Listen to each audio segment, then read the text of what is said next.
Series of homicide, 6 p.m. Check. What are my instructions?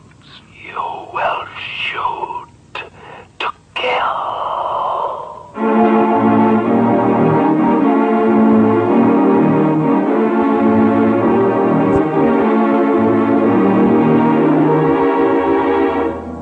Presenting The Whisperer, starring Carlton Young. The Whisperer, a brilliant man who, losing his voice in an accident which crushed his vocal cords, worked his way deep within the crime syndicate to help destroy it from within. To the underworld, his familiar rattling hiss is the voice of authority, to be obeyed without question.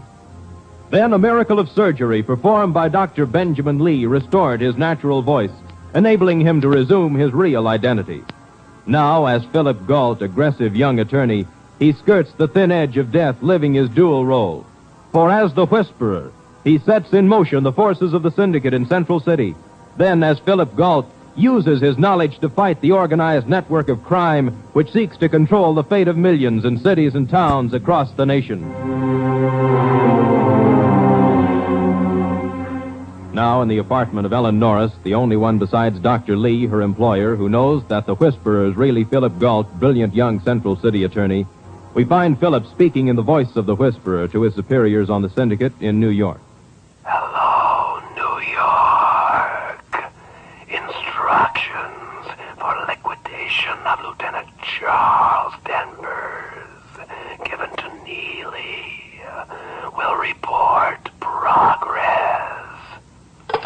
Not Lieutenant Denver. That's right, Ellen. Denver's been a thorn in the syndicate side for a long time here in Central City. Thanks to the information you've managed to get to Denver.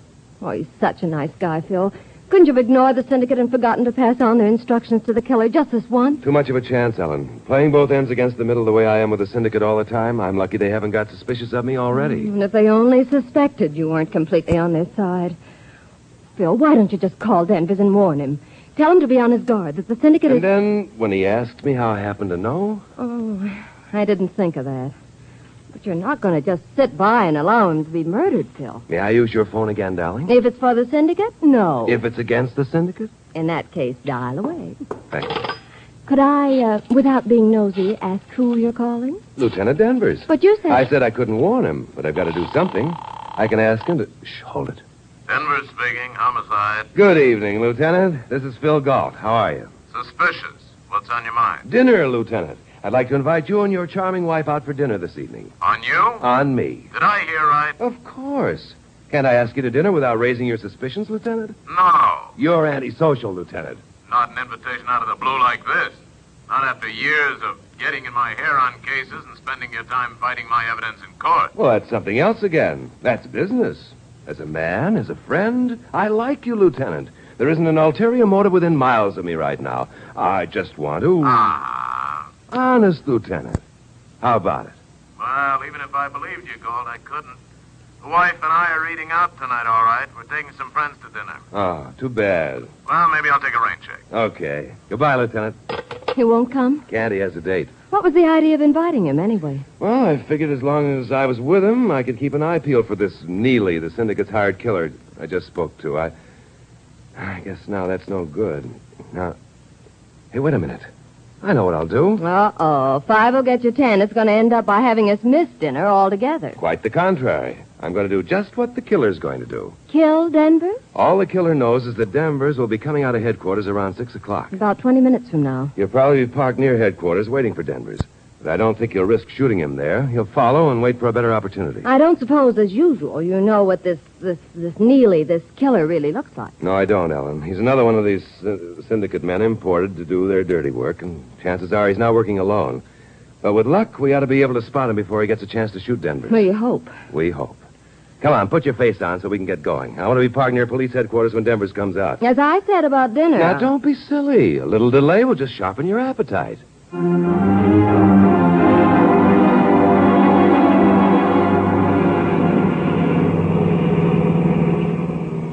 Notice anything new and different? In the car here? It's got to be a new gadget of some kind. No. I see you've still got the wire recorder installed behind the dash. You didn't take it out as you threatened. Well, I decided it might come in handy sometime again. Keep looking. I don't... What's that? Connected to the steering pole near the dash. Well, that can't be a telephone, can it? You win the gold-plated shoehorn. Care to try for the Cadillac? A telephone in a car? What good is it? Oddly enough, for making telephone calls. Well, that's impossible. I never... There's old hat, Ellen. You're way behind in your popular mechanics. I guess I am. Done by radio. Well, why go to all the trouble to develop such a thing? Can't people drive to the nearest phone booth or something if they have to make a call? It's not only for making calls, Ellen. Doctors driving their rounds can be contacted in an emergency. Companies with fleets of cars or trucks can contact them on the road during the day or night. I see. And also as a toy for gadget-happy characters like you. Oh, that's unkind. I'll bet I get a lot of use out of it. Mm-hmm. Like calling the telephone company to check the time of day. Very funny. You just wait until...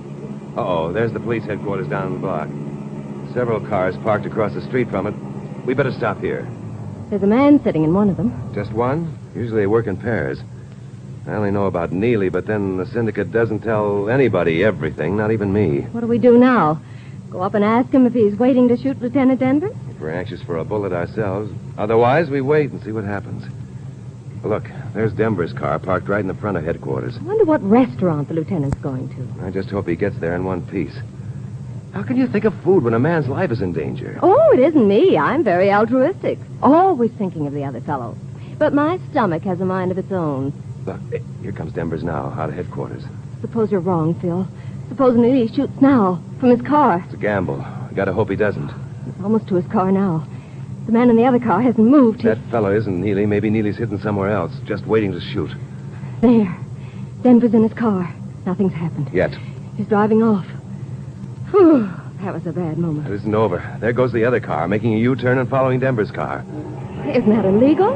In the middle of the block? No, that's a woman for you, worrying about irrelevancies at a time like this. The important thing is that the car following Denver's is almost certainly being driven by Neely with a gun cocked and ready. What do we do now? Follow both of them. It isn't a cinch trying to head off a syndicate man intent on killing.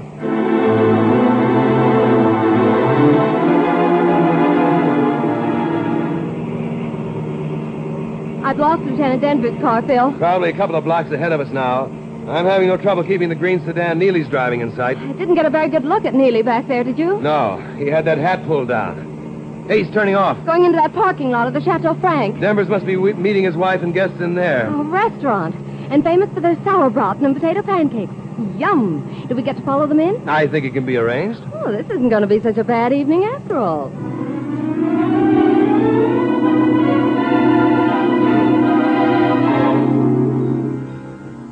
Here comes the head waiter, Phil. I hope he has a table. I'm famished. Healthiest appetite in Central City. Two, sir? Oh, yes, please. Right this way. Oh, would you mind? I'd rather sit on the other side. Oh, of course, if you prefer, monsieur. What difference where we sit, Phil? He was taking us to a table 6 feet from Denver's party. For what? Are we allowed to eat dinner here? After my inviting him out tonight? Policemen have suspicious minds about coincidences. How is this table, sir? Perfect. Thank you. Oh, thank you, sir. Would you care to order now, sir? I would. I'll have the sauerbraten. Yes, miss. You, sir? Sauerbraten will be all right for me, too. Fine. Drink first. Ellen? If I sharpen my appetite any more, I'll eat the tablecloth. Nothing for me either. Yes, sir. Pardon me a second, Ellen. Don't tell me. A telephone call. Uh-huh. As the whisperer, no doubt. Not so loud. Be right back.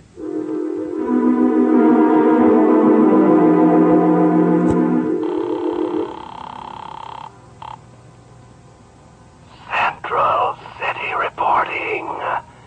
Neely on job. Trail Denver's to restaurant. Awaiting opportunity to complete assignment. We'll report again later.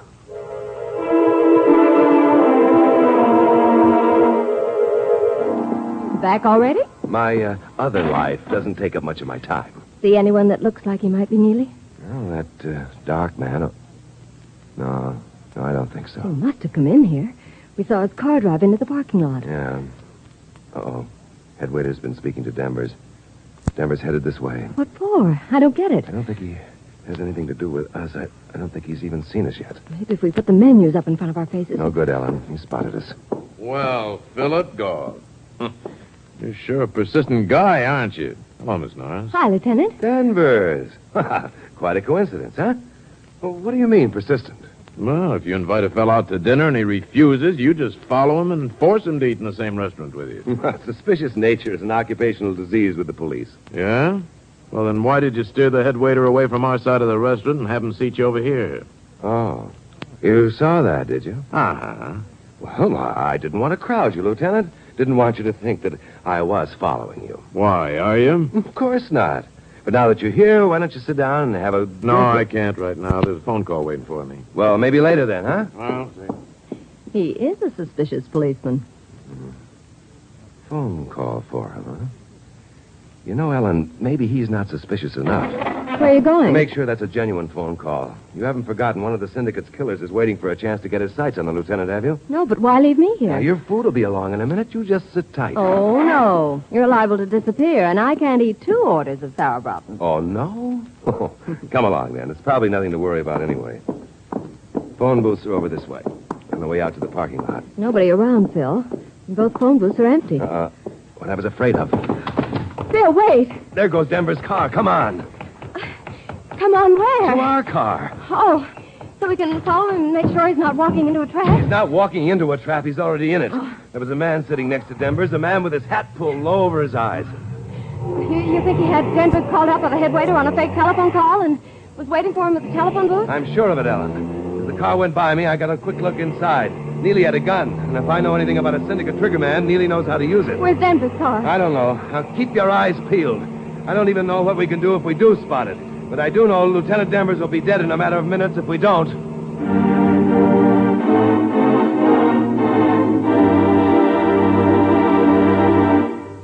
You are listening to The Whisperer, the story of Philip Galt, who skirts the thin edges of danger, living his dual roles.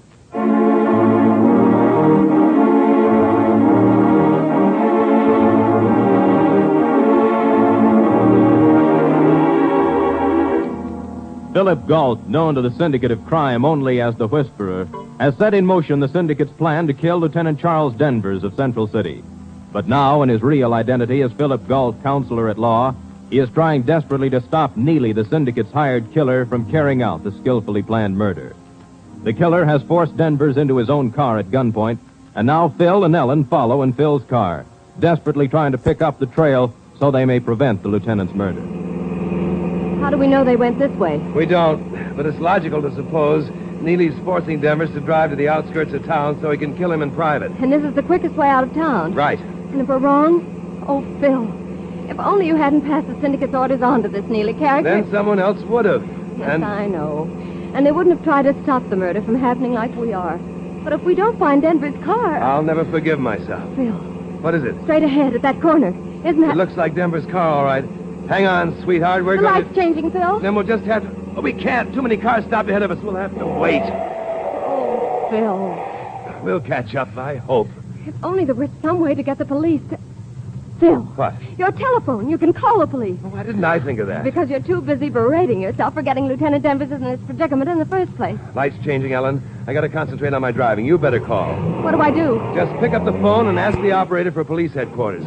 Press down the button to talk, release it to listen. Now give the operator that number on the windshield. Operator, this is JL22469. Police headquarters, please. And hurry. Well, I tell them. Exactly what's happening and where we are. Hello? This is Miss Ellen Norris, calling from an automobile driving north on State Boulevard. Lieutenant Denver's life is in danger. Yes, a car. We're following Lieutenant Denver's car. Tell him to get off the dime. He's being forced to drive out of town by a man with a gun. Well, he won't shut up. Press the button. Cut him off. Oh. Now, you listen to me. We're in a gray 2-door sedan. License number 4A3216. You know Lieutenant Denver's car, don't you? Tell him we're just crossing Cedar Street now, still traveling north. We're still on State Boulevard, traveling north. And we've just crossed Cedar Street. Yes, please, hurry. They're putting out the message to all squad cars in this area. We ought to have help in no time. Not too many cars in this part of town. It's only partly built up. Oh, Phil, we're practically out of the city already. What do we do if the police don't get here in time? I don't know, Ellen. Darn this syndicate with its killings all the time. And us getting mixed up in it. No more streetlights. And we're the only 2 cars on the road as far as I can see. I just hope Neely doesn't see. He'll know we're following. And with that gun, he could make life difficult for us. Anyway, we won't lose them out here. They're turning off on a side road. Chances are he'll spot us for sure now. Maybe he won't shoot Denver when he finds out we're following. Careful, Phil! Oh, he came awful close to the edge of that canyon. He'll probably make Denver stop and walk off the road a ways before he shoots him. When he try to interfere, he'll just use 2 more bullets. Phil, they're speeding up. They must have spotted us. He can't know we're following him on purpose yet. Probably just wants to lose us. Ellen, get on that phone again. Squad cars won't know where we turned off. They'll keep going north on the main highway and miss us completely. Hello, operator? Operator! That car of Denver's is souped up to go a lot faster than mine. I better try to head him off while I've still got a chance. Darn that, operator. Hello? Operator! Operator! How can you stop them, Phil? Force them off the road, maybe. It's a chance, but if they get away from us now... Operator! They only have one operator on the car service now. Sometimes they get tied up on long distance. Oh, fine. Operator! Operator! No use shouting into the phone, Ellen. She won't cut your line in until she's free. What do I do? Just sit and wait while Denver's car gets lost? Nothing else you can do. But I don't think they're going to lose us. Neely doesn't know Denver's car is souped up, and there's no reason Denver should drive to his own murder any faster than necessary. We are gaining on them, Phil. Better get down, Ellen. Down underneath the dashboard on your side there. Why? It's safer. Try to relax so it won't jar you too much when we hit. Hit what? Denver's car. I'm going to force him off the road. Now get down. Okay. Now what? Just relax. Relax his head. We're just about next to him now. Neely hasn't got any idea what's coming. Thinks we're trying to pass him. Hang on, sweetheart. Now relax.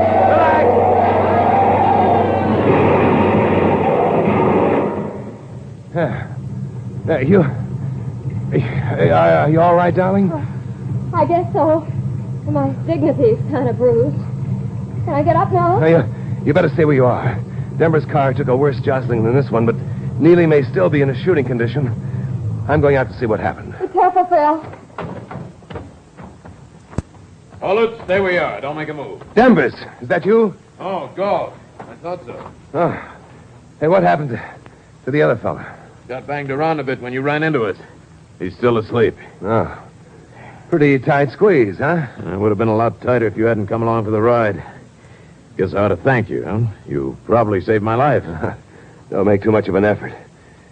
How did you know it was me following you? I got a look at you as I drove out of the restaurant parking lot with Neely's gun in my ribs.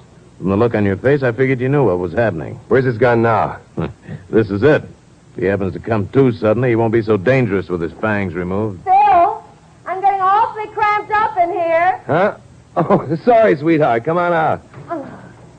You would have gone on chatting with Lieutenant Denvers all night if I hadn't opened my mouth. Well, I guess my car'll still drive. I'll take that hood back to headquarters. Right, we'll follow. Here comes a car. Maybe the police. Down behind the car, they're shooting at us. What now? That car's pulling off the road. As soon as he gets out of that car, he's going to get a blast. I'll ask questions later. He won't be able to hit us as long as we stay down. He got out of his car on the far side. Probably going to try to come around the end of his car and nail us. I better teach him some manners. They keep him on his side of the road. Better keep down, Denvers. He's pretty impatient for a target. Yeah, this looks like a standoff. Somebody hears those shots and calls headquarters. What in blazes is that? My telephone. Your what? Out here in the middle of nowhere? Is he going off his trolley, Ellen? He has a telephone in his car, Lieutenant. Oh. Where you going, Galt? Gonna crawl back to my car and answer the phone. Maybe the police trying to get to us, find out where we are. Wait a second. There's 10 feet of open space between our cars. You'll be a perfect target for that guy across the road. Phil, you I can't. gotta chance it. I'll make like a snake crawl on my belly. Cover me with your gun, Lieutenant. All right, but be careful. Can you see the man across the road? Can you tell if he can see Phil? No, he's hidden behind his car. But if he sticks his nose out to get a shot at Phil... There.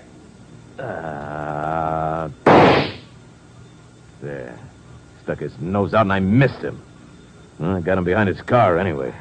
Well, Phil got to his car safely. Oh, he's answered the phone. Lieutenant, look out! You! Oh. Thanks, Ellen. Nearly. He was about to smash that rock on your head. Yeah, well, Neely won't be trying to smash any more people's skulls in. Dead? Yeah. Well, I shot good once this evening anyway. The other one's driving off, Lieutenant. Come on, in your car, Lieutenant, after him. He's got quite a head start. Well, we'll catch him in this. We'll do 110. What was that phone call, Phil? Police calling back. Their squad cars couldn't find us. I told them to set up a roadblock at the intersection of this road with the main highway, just in case. You think they had time? We'll know soon enough. The rate we're going, we ought to... There, straight ahead of them. 2 squad cars across the road with their headlights He blazing. won't be able to stop in time, Phil. He'll... Turning off the road. The gang. He went over. That's a 300-foot drop.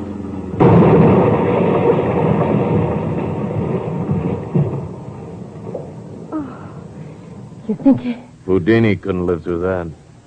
We better get down there. Have a look. No. I'll have some of the boys take care of it.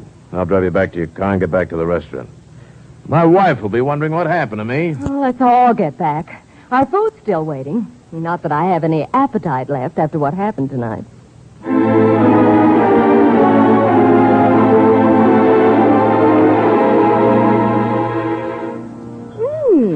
Very thoughtful of that head waiter, keeping our orders on the stove. No appetite, she says. Yeah, a real persistent guy, Goff.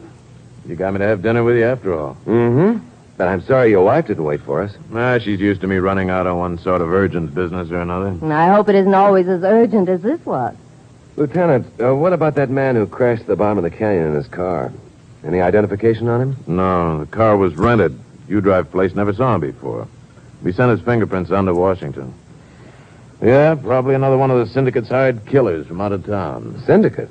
You think they were behind this attempt to kill you? Well, it's a logical thought. I've been getting in their hair lately. Yes, it does sound logical. Mm-hmm. Of course, you wouldn't know anything about it. Me? How would I? Well, what was it you wanted to see me about, Goff? Nothing. I told you, just a friendly dinner together. I see. Well, after tonight, I guess I ought to leave it your way, huh? Thanks. Pardon me, I'll be right back. Where now? Just got to make a telephone call. Look out for guys with guns waiting for you. I will, Lieutenant. And while I'm gone, keep an eye on my potato pancakes. That girl sitting next to you knows no loyalties when it comes to food.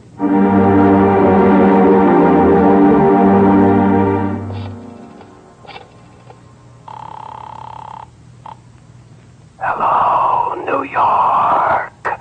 Murder of Lieutenant Danvers failed. Both our men killed. Entire police force alerted for Denver's safety.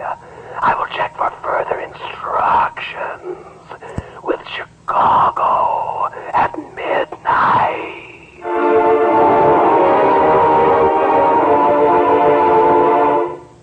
The Whisperer is based upon stories and characters created by Stetson Humphrey. Any similarity to persons living or dead is purely coincidental. Carlton Young is starred as the Whisperer. Betty Moran is Ellen. Others in the cast were Paul Frees and Paul DeBove. Don Rickles speaking. The Whisperer was written by Jonathan Twice, produced and directed by Bill Karn, original music by Johnny Duffy. Next week, listen to another exciting adventure with The Whisperer.